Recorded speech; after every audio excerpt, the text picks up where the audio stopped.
बिस्मिल्लाहिर्रहमानिर्रहीम। मैं Gauhar Farid, physics department.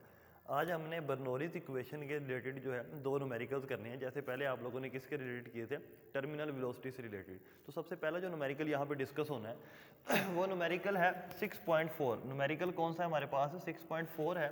इसमें वो बता रहा है वाटर इज़ फ्लोइंग स्मूथली। एक पाइप है, उसमें से वाटर का फ्लो डिस्कस हो रहा है थ्रू ए क्लोज्ड पाइप। एक पाइप में से वाटर फ्लो कर रहा है। At one point, first point के ऊपर the speed of water is 3 metre per second. जो पहला पॉइंट है वहां पे स्पीड ऑफ वाटर कितनी दी हुई है, उसने 3 मीटर पर सेकेंड दी हुई है। वाइल एट अनदर पॉइंट, दूसरे पॉइंट के ऊपर 3 मीटर हायर। अब दूसरे पॉइंट की ना यहाँ पे हाइट डिस्कस कर रहा है वो। इसका मतलब है जो पहला पॉइंट है वो ज़मीन की सरफेस पे पड़ा हुआ है, तो पहले पॉइंट की जो हाइट है h1 इज इक्वल टू वो क्या है 0।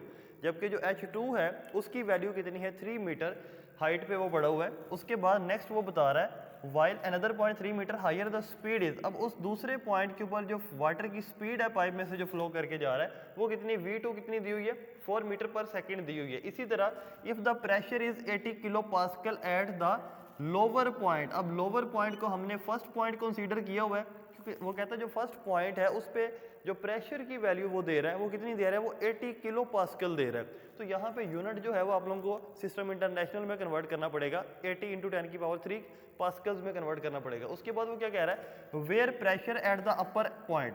अब आप लोगों ने यहाँ पे वो कह रहा है what is pressure at the upper point. जो P2 है उसकी वैल्यू को फाइंड आउट करना है। तो ये स्टेटमेंट सारी को मैंने एक डायग्राम बना के कन्वर्ट कर दिया।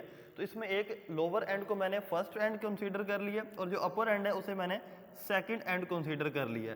तो यहाँ पे अपर एंड को सेकंड एंड, तो फर्स्ट एंड पे अगर देखा जाए तो V1 is equal to 3 metre per second है, H1 इज इक्वल टू 0 है, प्रेशर 80 किलो पास्कल है। यहाँ पे जो सेकंड पॉइंट है उसकी हाइट कितनी है 3 मीटर है। उसके बाद प्रेशर यहाँ पे फाइंड आउट करना है, V2 कितना दिया हुआ है 4 मीटर पर सेकेंड्स दिया हुआ है। नेक्स्ट अगर देखा जाए डाटा आप लोगों के पास क्लियर है, कैलकुलेट आप लोगों ने क्या करना है, P2 जो है P2 की वैल्यू आप लोगों ने क्या करनी है, कैलकुलेट करनी है। अब हम देखेंगे कि ऐसी कौन सी स्टेटमेंट है, ऐसी कौन सी इक्वेशन है, ऐसा कौन सा फार्मूला है जो हमने चैप्टर 6 में पढ़ा हुआ है जो इस न्यूमेरिकल को डील कर सकता है। तो वो जो फार्मूला है वो आप लोगों ने एक स्टेटमेंट और एक इक्वेशन थी आप लोगों के पास, कौन सी थी, बर्नौलीज़ इक्वेशन थी। उसी इक्वेशन को हम लोग यूज़ करेंगे क्योंकि उसमें प्रेशर भी आ रहा है, उसमें डेंसिटी भी आ रही है, उसमें स्पीड भी आ रही है, उसमें हाइट भी डिस्कस हो रही है। तो यहाँ पे इक्वेशन ऑफ कंटिन्यूटी क्यों नहीं यूज हुई, क्योंकि वहाँ पे हाइट का फैक्टर डिस्कस नहीं होता। तो यहाँ पे नेक्स्ट आप लोग लिखोगे by using the Bernoulli's equation. Bernoulli's equation के मुताबिक बर्नौलीज़ इक्वेशन क्या थी, P1 + 1/2 rho V1² plus rho GH1 is equal to P2 + 1/2 rho V2² plus rho GH2। इसी इक्वेशन को एज इट इज़ यहाँ पे लिख दिया। उसके बाद नेक्स्ट जो है आप लोगों ने इसको अरेंज करना है पहले, उसके बाद वैल्यूज पुट करनी है। तो आप लोगों ने फाइंड आउट जो करना है प्रेशर 2 फाइंड आउट करना है। तो यहाँ पे इसके ऊपर मैं क्या लगा रहा हूँ, सर्कल लगा रहा हूँ। अब ये प्रेशर 2 P2 आप लोगों ने क्या करना है, फाइंड आउट करना है। तो इसका मतलब ये है इसको इसी साइड पे रहने दो और इसके साथ जो दो फैक्टर हैं ये जो ऐड हो रहे हैं, इन दोनों फैक्टर्स को इक्वेशन की दूसरी साइड पे जाके आप लोग क्या कर दोगे, सबट्रैक्ट कर दोगे। तो यहाँ पे ये प्रेशर अपनी जगह पे रह गया, ये दोनों फैक्टर दूसरी साइड पे इक्वेशन के क्या हो गए, आगे माइनस हो गए। अब ये पहली साइड थी, यहाँ पे इक्वेशन एज इट इज आ गई है। ये 1/2 रो V2² यहाँ पे पॉजिटिव था, इधर जा क्या हो गया, नेगेटिव हो गया। इसी तरह रो GH2 यहाँ पे क्या था, पॉजिटिव था, इस साइड पे जा क्या हो गया, नेगेटिव हो गया। इज इक्वल टू क्या आ जाएगा, P2 आ जाएगा। नेक्स्ट जो आप लोगों ने काम करना है, अब ये साइड अगर उस साइड की इक्वल है तो P2 को आप इस साइड पे ले आओ, बाकी सारी इक्वेशन एज इट इज दूसरी साइड पे चले जाएगी। अब यहाँ पे मैंने कोई इजाफी काम नहीं किया, सिर्फ P2 को पहले लिख दिया और इस पूरी इक्वेशन को, ये जो इक्वेशन यहाँ पे मौजूद है, इस पूरी इक्वेशन को मैंने दूसरी साइड पे लिख दिया। उसके बाद लिखेंगे क्या, बाय पुटिंग वैल्यूज। अब इस पूरी इक्वेशन में आप लोगों ने क्या करनी है, सिर्फ और सिर्फ वैल्यूज पुट कर देनी है। वैल्यूज सामने पुट की हुई है। अब यहाँ पे पहले है P2, ये आप लोगों ने फाइंड आउट करना, तो P2 की जगह पे P2 ही आ गया इज इक्वल टू, अब 80 किलो पास्कल मैंने यहाँ पे वैल्यू आप लोगों को बताई थी। तो यहाँ पे P1 जो है इसकी वैल्यू आप लोगों ने पुट करनी है, लेकिन किलो पास्कल में आप लोग नहीं पुट करोगे, आप लोग इसको 10⁻³ में कन्वर्ट करके उसके बाद पुट करोगे। तो यहाँ पे क्या लिखा, 80 × 10⁻³, उसके बाद प्लस 1/2 था, 1/2 एज इट इज आ गया। नेक्स्ट क्या है यहाँ पे डेंसिटी। अब वाटर जो होता है उसकी डेंसिटी आप लोगों ने याद रखनी है, उसकी डेंसिटी कितनी होती है, 1000 होती है। तो यहाँ पे डेंसिटी जो वाटर की जो फ्लो करके जा रहा है पाइप में से, उसकी डेंसिटी कितनी है, 1000 है। नेक्स्ट जो है आप लोगों के पास पहले पॉइंट पे जो स्पीड थी वाटर की, पहले पॉइंट के ऊपर वो कितनी थी, 3 मीटर पर सेकेंड। और इसका स्केयर आप लोगों ने लेना है क्योंकि फार्मूले में क्या है, स्केयर है। नेक्स्ट कौन सा फैक्टर ऐड हो रहा है, plus rho G H one, इन तीनों वैल्यूज को पुट करना है। डेंसिटी की जगह पे क्या आ जाएगा, 1000 आ जाएगा। ग्रेविटी आप लोगों को याद है, उसकी जगह पे क्या आ जाएगा, 9.8 आ जाएगा। नेक्स्ट जो है आप लोगों के पास है जो हाइट h1 है। अब h1 आप लोगों ने याद रखना है, h1 का मतलब ये है कि ये जो मैंने डॉटेड लाइन यहाँ पे लगाई हुई है, इसका मतलब ये है कि ये ग्राउंड की सरफेस है। तो पाइप का जो फर्स्ट एंड है वो कौन सी सरफेस पड़ा हुआ है, वो ग्राउंड की सरफेस पे पड़ा हुआ है, तो उसकी हाइट कितनी हो जाएगी, 0। तो यहाँ पे h1 जो लिखा हुआ है, h1 की जगह पे डायरेक्ट क्या पुट हो जाएगा, हमारे पास 0 पुट हो जाएगा।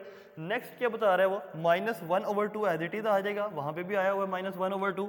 उसके बाद क्या है, दोबारा डेंसिटी है, डेंसिटी की जगह पे क्या आ जाएगा, 1000 आ जाएगा। नेक्स्ट क्या बताया हुआ है, v2 का स्केयर बताया हुआ है। v2 जो है वेलोसिटी सेकंड पॉइंट की, वो कितनी डिस्कस हो रही है, यहाँ पे 4 मीटर पर सेकंड डिस्कस हो रही है वेलोसिटी। तो यहाँ पे 4 लिख के इसके ऊपर आप लोग क्या डाल दोगे, स्केयर डाल दोगे। नेक्स्ट माइनस आ जाएगा और उसके बाद क्या है डेंसिटी, डेंसिटी की जगह पे क्या आ जाएगा, 1000 आ जाएगा। ग्रेविटी जो है इसकी जगह पे क्या आ जाएगा, 9.8 आ जाएगा। उसके बाद लास्ट फैक्टर है यहाँ पे हाइट h2 जो दी हुई है, h2 हाइट कितनी है आप लोगों ने पढ़ी हुई है, यहाँ पे पाइप जो है h2 पॉइंट कौन सा हाइट था, 3 मीटर, तो यहाँ पे क्या आ गया 3। अब इन सारी इक्वेशंस को आप लोगों ने कैलकुलेट करना है। ये तो डायरेक्ट ये फैक्टर जो है हमारे पास ये क्या हो जाएगा, ये 0 हो जाएगा। इन दोनों को ऐड कर दोगे तो एंड पे जो रिजल्ट आप लोगों के पास आएगा प्रेशर 2 की वैल्यू क्या आ जाएगी, P2 = 47.1 मल्टीप्लाई 10 की पावर 3 पास्कल। अब ये 10 की पावर 3 किस में कन्वर्ट हो जाएगा, किलो पास्कल में। तो इसका आंसर आ गया P2 = 47.1 किलो पास्कल। अब जैसे ये न्यूमेरिकल आप लोगों ने किया है, इसी तरह एक और न्यूमेरिकल है, बर्नौलीज इक्वेशन उसमें यूज होती है, वो थोड़ा सा छोटा है। अब यहाँ पे आप लोगों ने एक बात देखनी, न्यूमेरिकल नंबर कौन सा है, वो 6.9 है। और ये वो न्यूमेरिकल है जो अक्सर तकरीबन पिछले 5 साल में 2 से 3 दफ़ा ये बोर्ड में आ चुका है।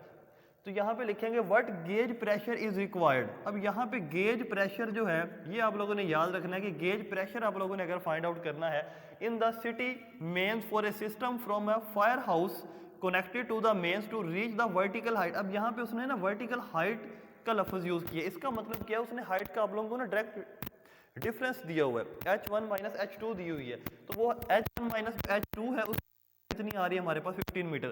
तो यहाँ पे मैंने वही लिखा है, एक पाइप में से अगर वाटर फ्लो करके जा रहा है, h1 - 2 उसकी वर्टिकल हाइट जो आ रही है वो कितनी है, 15 मीटर्स है। नेक्स्ट उसकी जो डेंसिटी दी हुई है वो कितनी है, 1000 kg/m3 है।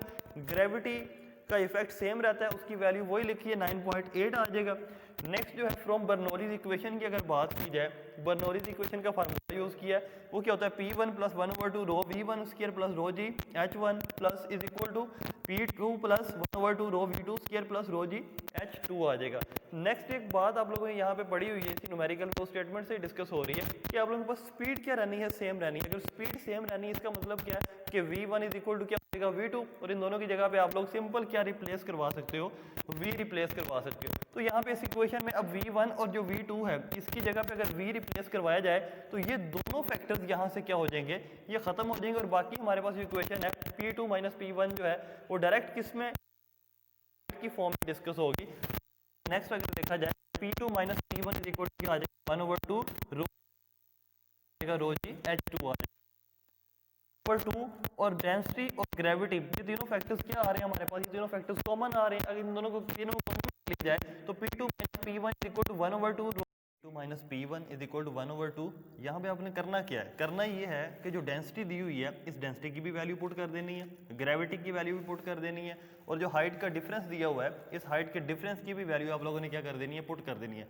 अब यहाँ पे अगर देखा जाए 1/2 वैसे ही आ जाएगा। डेंसिटी जो है, डेंसिटी की वैल्यू 1000 है, ये आप लोगों ने पुट कर दी है। उसके बाद जो ग्रेविटी दिया हुआ है, इस ग्रेविटी की वैल्यू कितनी दी हुई है, 9.8 दी हुई है, ये पुट कर दोगे। और H1 - जो H2 हाइट का डिफरेंस है इसकी वैल्यू कितनी आ जाएगी, 15 मीटर्स आ जाएगी। अब आप लोग क्या करोगे, इन तीनों वैल्यूज को आपस में मल्टीप्लाई करके डिवाइड बाय 2 करोगे तो एंड रिजल्ट आप लोगों के पास जो आंसर आएगा वो आंसर आ जाएगा P2 - P1 = 1.47 मल्टीप्लाई 10 की पावर 5 क्या आ जाएगा, पास्कल्स आ जाएगा। तो आज बर्नौलीज इक्वेशन के न्यूमेरिकल हमारे हो चुके हैं। नेक्स्ट हम जो टॉपिक्स पढ़ेंगे उससे रिलेटेड न्यूमेरिकल कोई होगा तो वो करेंगे।